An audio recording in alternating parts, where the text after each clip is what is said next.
Assalamualaikum warahmatullahi wabarakatuh. Nama saya Anjasmara Arizal Mahfud dari kelas 12 MIPA 1 absen 10. Di sini saya akan menjelaskan materi tentang bab fisika inti dan radioaktivitas. A. Inti atom. Inti atom yaitu partikel-partikel penyusun inti yang disebut nukleon atau nuklida. Nukleon dalam inti atom mengalami 3 buah gaya, yaitu gaya elektrostatis, gaya gravitasi, dan gaya inti. 1. Simbol atom. Untuk membedakan berbagai isotop, digunakan simbol atom atau simbol nuklida sebagai berikut.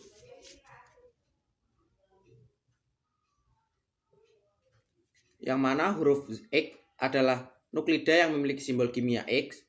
Huruf Z adalah nomor atom yang melambangkan jumlah proton pada dalam nuklida. Huruf A disebut nomor massa yang melambangkan jumlah proton dan neutron. 2. Muatan dan massa partikel penyusun. Massa partikel penyusun atom dan inti sangat kecil. Biasanya satuan yang digunakan adalah SMA, satuan massa atom, yaitu nilai 1 SMA sama dengan 1,6000559 kali 10 pangkat minus 27 kg. 3. Isotop, isobar, dan isoton. Isotop adalah nuklida-nuklida yang memiliki jumlah proton sama. Neutron berbeda. Isobar adalah nuklida-nuklida yang memiliki nomor massa sama tetapi jumlah proton berbeda. Isoton adalah nuklida-nuklida yang memiliki jumlah neutron sama. 4. Jari-jari atom. Inti atom berbentuk menyerupai bola yang jari-jarinya bergantung pada nomor massa A. Dituliskan dalam bentuk persamaan berikut. R sama dengan dalam kurung 1,2 kali 10 pangkat minus 15 M kali A pangkat sepertiga. Nomor 5. Energi ikat inti dan susut massa. Energi ikat ini adalah energi yang dilepas oleh nukleon-nukleon agar terbentuk dari atom atau energi yang diperlukan untuk memisahkan nukleon yang membentuk inti. Sedangkan susut massa adalah selisih gabungan massa nukleon yang pembentuk inti dengan massa inti. Untuk susut massanya dirumuskan sebagai berikut.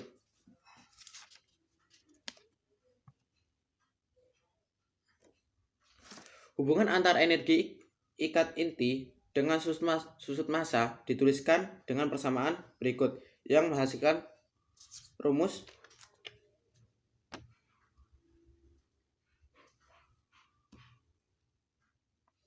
dengan keterangan delta M sama dengan susut massa, C sama dengan laju cahaya dalam ruang hampa, EI energi ikat inti, dan MI sama dengan massa inti atom dalam satuan kilogram.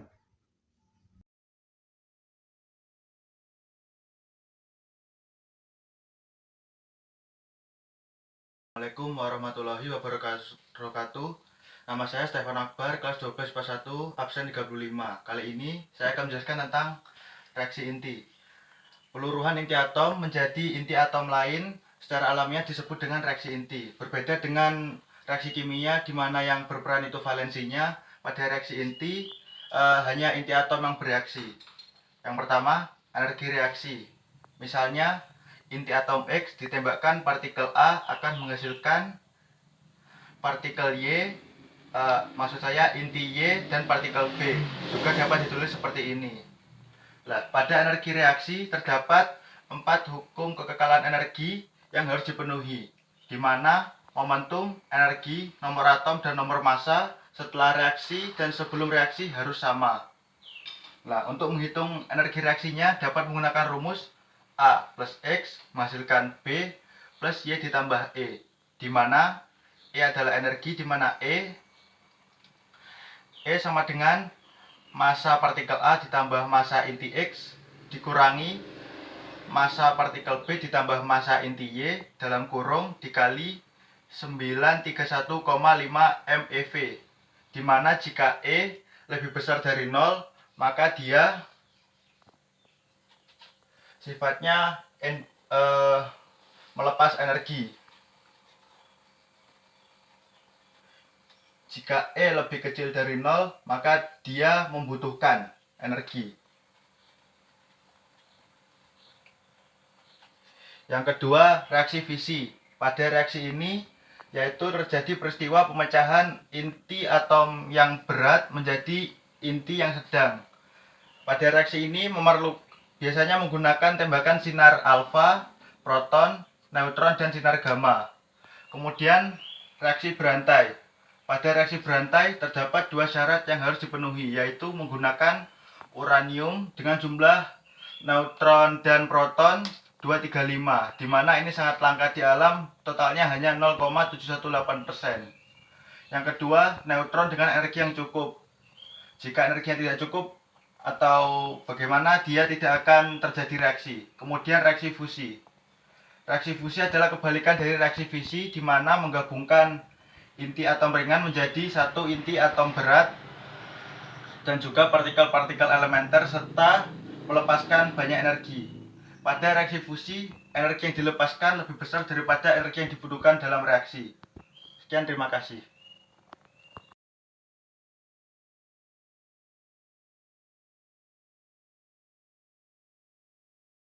Assalamualaikum warahmatullahi wabarakatuh. Perkenalkan, nama saya Vicky Hadi Saputra dari kelas 12 MIPA 1 absen 20. Di sini saya akan menerangkan mengenai radioaktivitas. Radioaktivitas adalah unsur yang dapat memancarkan radiasi secara spontan. Sedangkan radiasi ini dikenal dengan sinar radioaktif. Di sini saya juga akan menjelaskan mengenai sifat-sifat dari sinar-sinar radioaktif. Yang pertama adalah sifat dari sinar alfa. Sinar alfa dapat menghitamkan plat film dengan jejak berupa garis lurus. Yang kedua, radiasi dari sinar alfa mempunyai daya tembus yang lemah dibandingkan sinar radioaktif yang lain, yaitu kira-kira beberapa sentimeter di udara atau 10⁻²mm di logam tipis. Yang ketiga adalah daya ionisasinya paling kuat di antara sinar beta maupun sinar gamma. Yang keempat,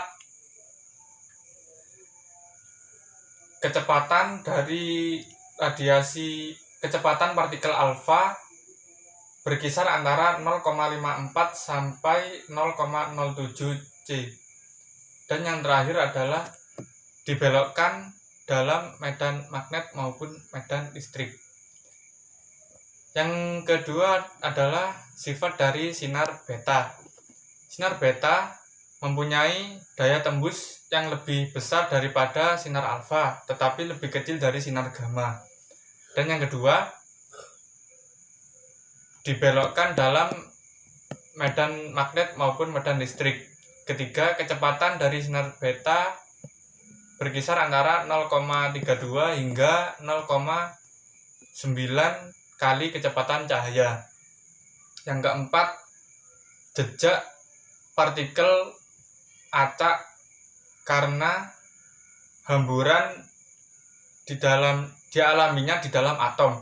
Dan yang terakhir adalah jangkauan dari sinar beta lebih luas dibandingkan sinar alfa, yakni kira-kira beberapa sentimeter di udara.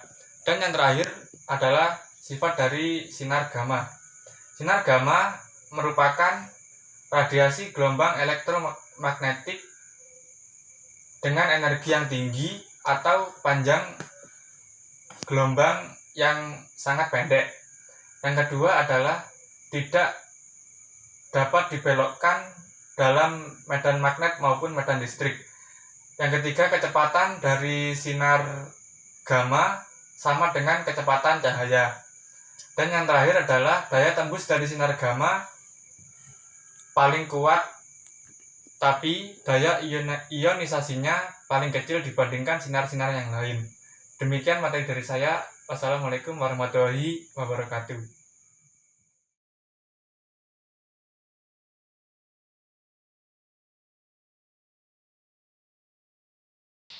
Kemudian peluruhan. Peluruhan adalah pemancaran sinar radioaktif hingga berbentuk inti atom yang stabil. Pada peluruhan terdapat 3 satuan yang digunakan, yaitu Curie atau CI, becquerel Peki, dan partikel per second, di mana 1 CI sama dengan 3,7 kali 10 pangkat 8 becquerel, dan 1 becquerel sama dengan 1 partikel per second. Kemudian dosis serapan. Dosis serapan adalah banyaknya energi yang digunakan dalam satu satuan massa. Satuan yang digunakan adalah 1 joule per kilogram atau 1 gray. 1 gray sama dengan 100 rad. 1 rad sama dengan 10 pangkat min 2 joule per kilogram. Dosis serapan memiliki rumus dosis serapan sama dengan persentase serapan dikali energi mula-mula atau joule per massa dalam satuan kilogram. Dosis serapan dalam satuan radian joule per kilogram atau gray. Yang kedua, waktu paruh. Waktu paruh adalah waktu yang digunakan peluruhan inti atom sampai jumlah inti atom tinggal separuh. Rumus yang digunakan adalah N sama dengan setengah pangkat N dikali N0 atau jumlah mula-mula, dengan N kecil sama dengan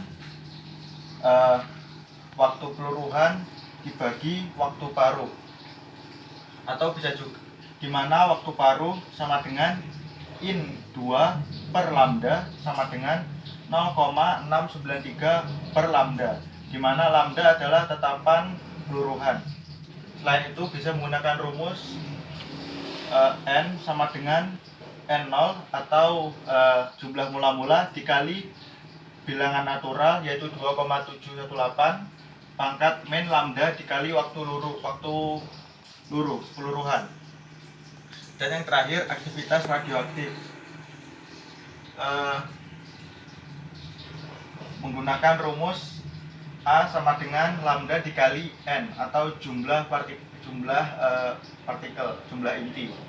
Bisa juga pakai rumus A sama dengan A0 dikali E min lambda per lambda T, atau A sama dengan setengah dikali waktu luruh T per T setengah atau waktu paruh dikali A0. A menggunakan satuan Bq, lambda menggunakan satuan per second, A0 menggunakan satuan Bq, dan N adalah banyaknya partikel. Aktivitas radioaktif merupakan peluruhan partikel dalam satu satuan waktu atau per second. Sekian, terima kasih.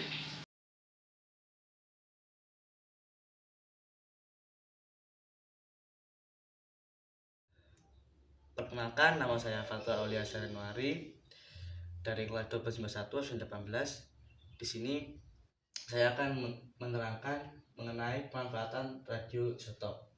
Secara garis besar, pemanfaatan radioisotop sendiri dibagi menjadi 2, yaitu yang pertama sebagai penurut atau pencari jejak, dan yang kedua yaitu pemanfaatan radioisotop berdasarkan sifat radiasinya. Yang pertama, penurut atau pencari jejak. Di sini terbagi lagi menjadi 2, yaitu yang pertama sebagai pengobatan dan yang kedua dalam bidang industri.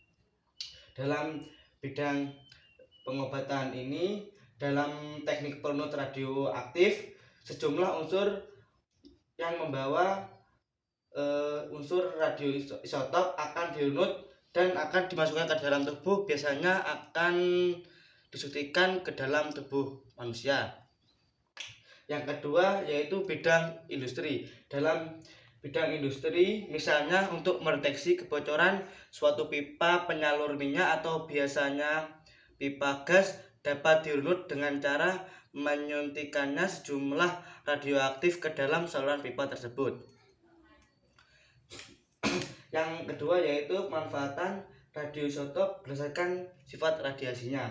Di sini dibagi lagi menjadi 2, yaitu sebagai pengobatan dan penentuan umur dengan radioaktif.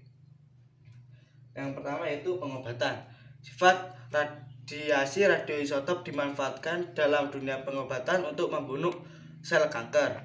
Penggunaan ini biasanya disebut juga dengan radioterapi. Yang terakhir yaitu penentuan umur dengan radioaktif. Sekian materi yang bisa saya sampaikan, kurang lebihnya saya mohon maaf. Assalamualaikum warahmatullahi wabarakatuh.